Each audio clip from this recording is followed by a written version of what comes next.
विधानसभा क्षेत्र क्रमांक 1 वार्ड क्रमांक 10 में मंत्री कैलाश विजयवर्गीय ने कई कार्यों को लेकर भूमि पूजन किए। मध्य प्रदेश में जहां विधानसभा क्षेत्र क्रमांक 1 में कई जगह मंत्री कैलाश विजयवर्गीय ने विकास कार्य को लेकर भूमि पूजन किया, तो वहीं वार्ड क्रमांक 10 में आज 250 करोड़ रुपए की सौगात देकर विकास कार्य का भूमि पूजन किया गया। जहां सबसे पहले कैलाश विजयवर्गीय ने पहुंचकर भारतीय जनता पार्टी के सदस्यता अभियान को स्वयं खड़े रहकर वहीं कई कार्यकर्ता पार्टी के बनाए गए। इस दौरान कैलाश विजयवर्गीय ने पैदल ही क्षेत्रीय लोगों को भाजपा का सदस्य बनाने का आग्रह किया। जहां मंत्री कैलाश विजयवर्गीय का घर घर पुष्प वर्षा से स्वागत किया गया, तो कई महिलाओं ने उन्हें तिलक लगाकर आरती उतारी। कैलाश विजयवर्गीय ने अपने भाषण में कहा कि विधानसभा क्षेत्र 1 को नशा मुक्त करके एक आदर्श विधानसभा बनाऊंगा। यदि इस बीच में कोई नशाखोरी करता पाया गया तो उन्हें उल्टा लटका कर सबक सिखाऊंगा। मंत्री विजयवर्गीय के बयान पर लोगों ने विधानसभा क्षेत्र क्रमांक 1 के विधायक की खूब तारीफ की और इस अभियान को लगातार चलाने के लिए आग्रह किया।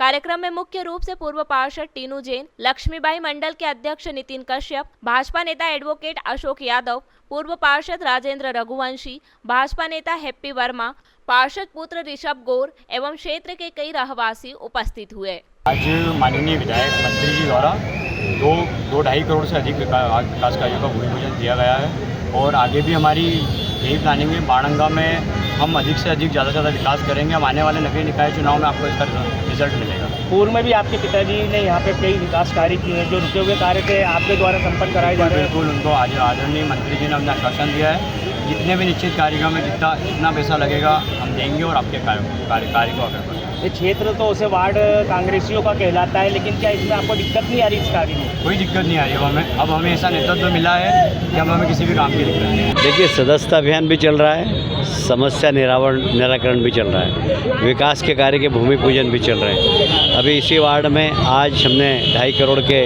से ज़्यादा के भूमि पूजन किए हैं। इस वार्ड को हम आदर्श वार्ड बनाएंगे, क्योंकि पहली बार यहाँ भारतीय जनता पार्टी जीती है। संजय भाई हमारे पार्टी में आ गए और संजय भाई के पोलिंग बूथ से भी हम चुनाव जीते थे। तो यहाँ के मतदाताओं ने जो विश्वास व्यक्त किया है, उस विश्वास को हम तोड़ेंगे नहीं और उस विश्वास को और मजबूत करेंगे, उनके सारी समस्याओं का निराकरण करके। मुझे गर्व है कि हम जहाँ भी जा रहे हैं लोग भारतीय जनता पार्टी के सदस्य बन रहे हैं। मुझे इस बात का भी गर्व है कि मध्य प्रदेश में सर्वाधिक सदस्य बने और मध्य प्रदेश में इंदौर में सर्वाधिक बने और इंदौर में एक क्षेत्र क्रमांक 1 में सर्वाधिक सदस्य बने हैं। तो यहाँ के कार्यकर्ताओं की कर्मठता, जीवटता, पार्षद पदाधिकारियों ने जो मेहनत की है, उसका परिणाम है कि आज सारे देश में सदस्यता के मामले में इंदौर नंबर 1 है।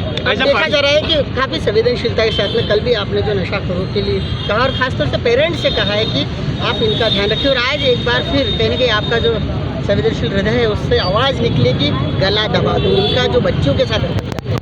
बहुत ही कभी कभी रात की नींद उड़ा देता है ये कि 5 साल की 6 साल की बच्ची के साथ कुकृत्य करने वाले दरिंदे इस धरती पर हैं। बहुत तकलीफ़ होती है, क्योंकि हम बेटियों को देवियों की तरह देखते हैं। उन बेटियों के साथ अगर कुकृत्य होता है तो मन बहुत दुखी होता है और इसलिए सामाजिक विकृति को हमको दूर करना पड़ेगा। और मेरा ऐसा मानना है कि धर्म और आस्था ही ये विकृति को समाप्त कर सकती है। अभी नवरात्रि का समय मैंने आह्वान किया कि घर मोहल्ले की सारी बेटियों के पैर पूजो, तो कम से कम एक भाव तो आए कि ये हमारी बेटी है, ये हमारी बहन है, ये देवी स्वरूप है, तो कम से कम हमारी गंदी नीयत नहीं हो। और इसलिए सबसे आग्रह करूंगा मैं कि नवरात्रि में पूरे इंदौर की जनता अपने मोहल्ले की बेटियों को बुलाकर पैर पूजे और उनको श्रद्धा की दृष्टि से देखें। खासतौर से हनुमान चालीसा सुंदरकांड की प्रेरणा दी पाऊंगा कि खासतौर से तो देखिए, हनुमान जी एक ऐसे देवता हैं जो अजर अमर हैं और हनुमान जी को जब याद करो जब पहुंच जाते हैं। और ऐसा माना जाता है कि जहां हनुमान चालीसा का पाठ रोज़ होता है वहाँ हनुमान जी निश्चित आते हैं। जहां सप्ताह में एक बार सुंदरकांड का पाठ होता है हनुमान जी सुनने आते हैं। और जहां हनुमान जी आते हैं वहाँ विकृति आ ही नहीं सकती, राक्षसी प्रवृत्ति आ ही नहीं सकती। बक्सी में अपनी स्थिति निर्मित हुई, क्या कहना चाहेंगे? मुझे लगता है कि अभी स्थिति नियंत्रण में है, पर इसी घटना की पुनरावृत्ति नहीं हो इसके लिए प्रशासन को